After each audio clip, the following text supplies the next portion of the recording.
పవన్ కళ్యాణ్ కావాలని చెప్పేసి పంచాయతీరాజ్ శాఖను తీసుకున్న విషయం మనకు తెలిసిందే. ఎందుకంటే పంచాయతీరాజ్ సంబంధించి వాలంటీర్లు అలాగే సచివాలయ సిబ్బంది లేకుండా పంచాయతీరాజ్ వ్యవస్థ నడపాలనేది పవన్ కళ్యాణ్ ధ్యేయం.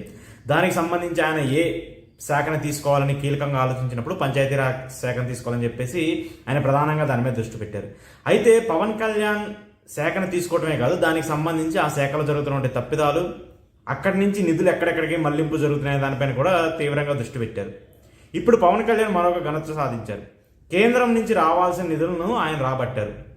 గతంలో 14వ ఆర్థిక సంఘానికి సంబంధించి నిధుల్ని గత ప్రభుత్వం తప్పుదోవ పట్టించిందని చెప్పి ఏదైతే జరిగిందో ఇలా ఈసారి అలాంటి తప్పులు జరగకుండా గట్టిగా పవన్ కళ్యాణ్ చర్యలు తీసుకున్నారు.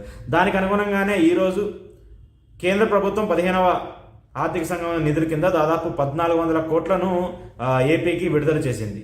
దాంట్లో ముఖ్యంగా పంచాయతీరాజ్ సంబంధించి 900 చిల్లర